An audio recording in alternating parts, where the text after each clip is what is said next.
আকাশবাণী খবর পড়ছি শুভব্রত মুখোপাধ্যায়। বিশেষ খবর। পশ্চিমবঙ্গের ফলতা বিধানসভার সবকটি বুথে আগামী 21শে মে পুনর্নির্বাচনের নির্দেশ নির্বাচন কমিশনের। ভোট গণনা 24শে মে। দক্ষিণ 24 পরগনার দুটি বিধানসভা কেন্দ্রের 15টি বুথে পুনর্নির্বাচনে 90% ভোট পড়েছে। পশ্চিমবঙ্গ, কেরালাম, তামিলনাড়ু, অসম ও কেন্দ্রশাসিত অঞ্চল পুদুচেরিতে বিধানসভা নির্বাচনের ভোট গণনা আগামীকাল। গণনা প্রক্রিয়া সুষ্ঠু ও স্বচ্ছ রাখতে নির্বাচন কমিশন পশ্চিমবঙ্গে 165 জন অতিরিক্ত কাউন্টিং অবজারভার ও 77 জন পুলিশ অবজারভার নিয়োগ করেছে। বিপর্যয় মোকাবিলার লক্ষ্যে নাগরিকদের তাৎক্ষণিক সতর্কবার্তা পৌঁছে দিতে সরকার সেল ব্রডকাস্ট সিস্টেম চালু করেছে। মেডিকেলে স্নাতক পর্যায়ে ভর্তির প্রবেশিকা পরীক্ষা নিট ইউজি আজ নেওয়া হচ্ছে। দক্ষিণ লেবাননে ইসরায়েলি বিমান হামলায় 4 মহিলা ও 1 শিশু সহ কমপক্ষে 13 জনের মৃত্যু হয়েছে। আইপিএল ক্রিকেটে গতরাতে চেন্নাই সুপার কিংস মুম্বাই ইন্ডিয়ান্সকে 8 উইকেটে হারিয়ে দিয়েছে। আসছে বিস্তারিত খবরে। নির্বাচন কমিশন দক্ষিণ 24 পরগনার ফলতা বিধানসভা কেন্দ্রে ভোট সম্পূর্ণ বাতিল করে পুনর্নির্বাচনের নির্দেশ দিয়েছে। নতুন করে ভোট গ্রহণের দিন ধার্য হয়েছে 21শে মে। সকাল 7টা থেকে সন্ধ্যে 6টা পর্যন্ত ভোট নেওয়া হবে। গণনা 24শে মে। কমিশনের রিপোর্টে উঠে এসেছে যে ফলতা কেন্দ্রের 285টি বুথেই ভোট গ্রহণ প্রক্রিয়া গুরুতরভাবে প্রভাবিত হয়েছে। পর্যবেক্ষকদের রিপোর্ট খতিয়ে দেখে কমিশন জানিয়েছে, একাধিক বুথে ইভিএমে কারচুপি, ভোটারদের ভয় দেখানো এবং ভোট গ্রহণের ক্ষেত্রে গুরুতর নিয়মভঙ্গের একাধিক ঘটনা ঘটেছে। কমিশনের নথিতে উল্লেখ করা হয়েছে, বহু বুথে ব্যালট ইউনিটের বোতামে কালো টেপ লাগানো ছিল, যার ফলে ভোটাররা সঠিকভাবে ভোট দিতে পারেননি। তদন্তে আরও উঠে এসেছে, একাধিক বুথে ওয়েবকাস্টিং বা ভিডিও ফুটেজ অনুপস্থিত বা অসম্পূর্ণ। কিছু ক্ষেত্রে ভিডিও রেকর্ডিংই পাওয়া যায়নি, আবার কোথাও ফুটেজে অসঙ্গতি ধরা পড়েছে। ফলে পুরো ভোট প্রক্রিয়ার স্বচ্ছতা নিয়েই প্রশ্ন উঠেছে। পশ্চিমবঙ্গের দক্ষিণ 24 পরগনা দুটি বিধানসভা কেন্দ্রের 15টি বুথে গতকাল পুনর্নির্বাচনে নির্বাচন কমিশনের শেষ পাওয়া তথ্য অনুযায়ী ভোট পড়েছে প্রায় 90%। পশ্চিমবঙ্গ, কেরালাম, তামিলনাড়ু, অসম এবং কেন্দ্রশাসিত অঞ্চল পুদুচেরিতে বিধানসভা নির্বাচনের ভোট গণনা আগামীকাল। বিধানসভা নির্বাচনের গণনা প্রক্রিয়াকে সুষ্ঠু ও স্বচ্ছ রাখতে নির্বাচন কমিশন অতিরিক্ত গণনা পর্যবেক্ষক ও পুলিশ পর্যবেক্ষক মোতায়েনের সিদ্ধান্ত নিয়েছে। এজন্য 165 জন অতিরিক্ত কাউন্টিং অবজারভার এবং 77 জন পুলিশ অবজারভার নিয়োগ করা হয়েছে বলে কমিশন সূত্রে জানা গেছে। যেসব বিধানসভা কেন্দ্রে একাধিক গণনা হল রয়েছে, সেখানে কাউন্টিং অবজারভারদের সহায়তা করতে এই অতিরিক্ত পর্যবেক্ষকদের রাখা হয়েছে। একই সঙ্গে গণনা কেন্দ্রের নিরাপত্তা ও আইন শৃঙ্খলা পরিস্থিতি পর্যবেক্ষণের দায়িত্বে থাকবেন পুলিশ অবজারভাররা। কমিশনের দাবি, এই পদক্ষেপের মূল লক্ষ্য হল গণনাকে সম্পূর্ণ নিরাপদ, শান্তিপূর্ণ এবং ভীতিমুক্ত পরিবেশে সম্পন্ন করা।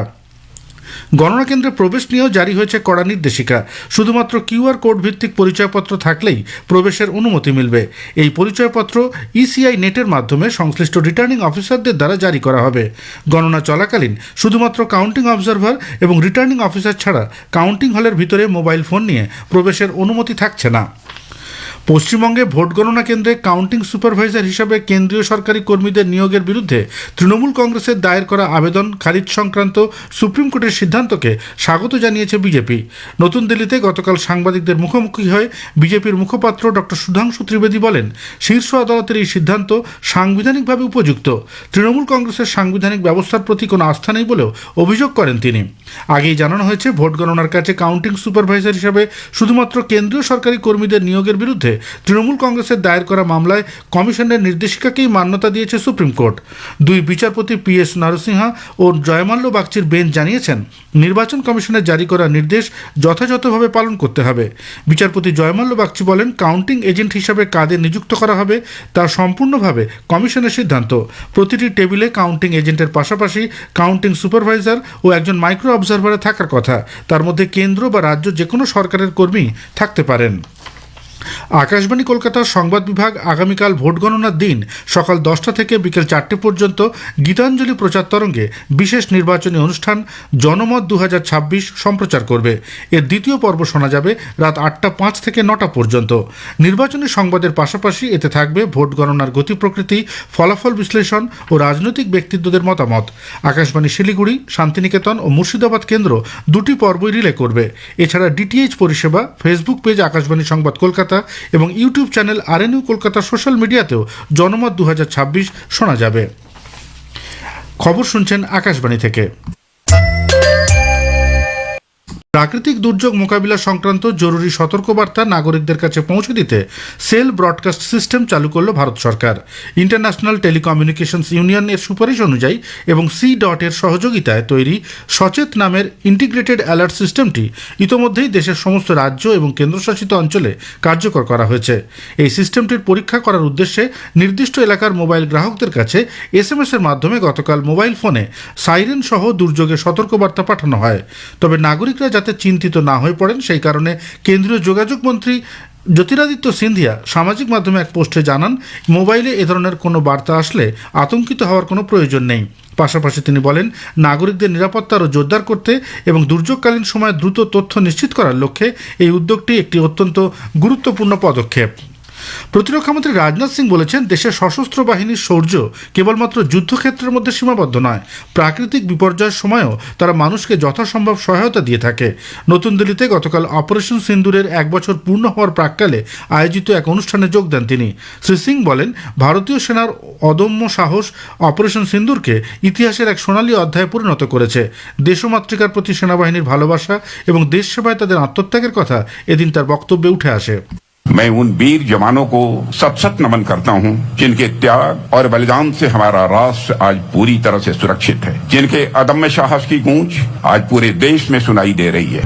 मैं ऑपरेशन सिंदूर का जिक्र करना चाहूंगा कि हर योद्धा को और उनके परिजनों को नमन करता हूं, और जब ऑपरेशन सिंदूर के दौरान मैं अपने जवानों से मिल रहा था तो मैं निश्चित रूप से भावुक हो गया था। युद्ध भूमि पर पराक्रम दिखाना हो या पीड़ितों की सेवा करनी हो, हमारी सेनाओं ने हर जगह अपना शौर्य का परिचय दिया है। মেডিকেলে স্নাতক পর্যায়ে ভর্তির প্রবেশিকা পরীক্ষা national eligibility cum entrance test NEET UG আজ নেওয়া হবে। দুপুর 2টায় শুরু হয়ে পরীক্ষা বিকেল 5টা পর্যন্ত চলবে। পরীক্ষা কেন্দ্রে প্রবেশের শেষ সময় দুপুর 1:30। স্বাস্থ্য ও পরিবার কল্যাণ মন্ত্রক এবং শিক্ষা মন্ত্রকের অনুমোদন ক্রমে 2019 সাল থেকে স্নাতক পর্যায়ের মেডিকেল শিক্ষায় ভর্তির উদ্দেশ্যে এই নিট ইউজি পরীক্ষাটি হয়ে আসছে। তথ্য সম্প্রচার মন্ত্রক বিজ্ঞাপন জগতের বিশিষ্ট ব্যক্তিত্ব তথা সাহিত্যিক ও গীতিকার প্রসূন যোশীকে প্রসার ভারতীর নতুন চেয়ারম্যান নিযুক্ত করেছে। তথ্য সম্প্রচার মন্ত্রী অশ্বিনী বৈষ্ণব আশা প্রকাশ করেছেন, তার নেতৃত্বে প্রসার ভারতী আরও উন্নত হবে। উল্লেখ্য, এর আগে Shri Joshi central board of film certification chairman ছিলেন। প্রধানমন্ত্রী নরেন্দ্র মোদী নীতি আয়োগের পূর্ণ সময় সদস্য হিসাবে সদ্য নিযুক্ত ডক্টর আর বালাসুব্রমণিয়াম এবং ডক্টর জোরাম আনিয়াকে অভিনন্দন জানিয়েছেন। সমাজ মাধ্যমে এক বার্তায় শ্রী মোদী বলেন, তাদের অভিজ্ঞতা, বিচার দক্ষতা বিভিন্ন ক্ষেত্রে দেশের নীতি নির্ধারণকে সুদৃঢ় করবে। তাদের অবদান দেশে উদ্ভাবনী ক্ষমতা ও সার্বিক বৃদ্ধির পথ মসৃণ করবে বলে আশাবাদী প্রধানমন্ত্রী। উল্লেখ্য, মন্ত্রিসভা সচিবালয়ের তরফে এক বিজ্ঞপ্তিতে এই নিয়োগের কথা জানানো হয়েছে। সরকার রিজার্ভ ব্যাংকের ডেপুটি গভর্নর হিসেবে রোহিত জৈনকে নিয়োগ করেছে। তিনি বর্তমানে কেন্দ্রীয় ব্যাংকের কার্যনির্বাহী অধিকর্তা হিসেবে কাজ করছেন। আগামী 3 বছর তিনি এই দায়িত্ব সামলাবেন। দক্ষিণ লেবাননে ইসরায়েলি বিমান হামলায় 4 মহিলা ও 1 শিশু সহ কমপক্ষে 13 জনের মৃত্যু হয়েছে, বহু মানুষ আহত। লেবাননের স্বাস্থ্যমন্ত্রক জানিয়েছে, সীমান্তের ইয়ারুন গ্রামে ইসরায়েলি বাহিনী বুলডোজার দিয়ে ক্যাথলিক কনভেন্টের কিছু অংশ গুঁড়িয়ে দেয়। ইসরায়েলি বাহিনী আজ ফের নতুন করে দক্ষিণ লেবাননের 9টি গ্রামে অধিবাসীদের ঘর খালি করে দেওয়ার সতর্কতা জারি করেছে। গত 17 এপ্রিল থেকে যুদ্ধবিরতি চলা সত্ত্বেও ইসরায়েল এবং লেবাননের হিজবুল্লাহ গোষ্ঠী একে অপরের বিরুদ্ধে হামলা চালিয়ে যাচ্ছে। এলপিজি সরবরাহ কেন্দ্রগুলিতে পর্যাপ্ত পরিমাণে রান্নার গ্যাস মজুত রয়েছে বলে সরকার ফের জানিয়েছে। পশ্চিম এশিয়ায় সংকটের মধ্যেও গৃহস্থ বাড়িতে এলপিজি সিলিন্ডারের 100% সরবরাহ নিশ্চিত করা হচ্ছে। আইপিএল ক্রিকেটে গতরাতে চেন্নাই সুপার কিংস মুম্বাই ইন্ডিয়ান্সকে 8 উইকেটে হারিয়ে দিয়েছে। প্রথমে ব্যাট করে মুম্বাই ইন্ডিয়ান্স জয়ের জন্য চেন্নাইয়ের সামনে 160 রানের লক্ষ্যমাত্রা রাখে। জবাবে ব্যাট করতে নেমে 18 ওভার 1 বলে 2 উইকেট হারিয়েই চেন্নাই লক্ষ্যে পৌঁছে যায়। চেন্নাইয়ের ঋতুরাজ গায়কোয়াড় ম্যাচে সেরা হয়েছেন। হায়দ্রাবাদের রাজীব গান্ধী আন্তর্জাতিক স্টেডিয়ামে কলকাতার নাইট রাইডার্স আজ সানরাইজার্স হায়দ্রাবাদের মুখোমুখি হবে। খেলা শুরু দুপুর 3:30। আহমেদাবাদে অপর ম্যাচে গুজরাট টাইটান্স খেলবে পাঞ্জাব কিংসের বিরুদ্ধে। খেলা শুরু সন্ধ্যে 7:30টায়। শেষ করার আগে খবরের বিশেষ কিছু অংশ আরও একবার। পশ্চিমবঙ্গের ফলতা বিধানসভার সবকটি বুথে আগামী 21শে মে পুনর্নির্বাচনের নির্দেশ নির্বাচন কমিশনের। ভোট গণনা 24শে মে। দক্ষিণ 24 পরগনার 2টি বিধানসভা কেন্দ্রের 15টি বুথে পুনর্নির্বাচনে 90% ভোট পড়েছে। পশ্চিমবঙ্গ, কেরালাম, তামিলনাড়ু, অসম ও কেন্দ্রশাসিত অঞ্চল পুদুচেরিতে বিধানসভা নির্বাচনের ভোট গণনা আগামীকাল। গণনা প্রক্রিয়া সুষ্ঠু ও স্বচ্ছ রাখতে নির্বাচন কমিশন পশ্চিমবঙ্গে 165 জন অতিরিক্ত কাউন্টিং অবজারভার ও 77 জন পুলিশ অবজারভার নিয়োগ করেছে। খবর শেষ হলো। এর পরের খবর 7টা বেজে 25 মিনিটে।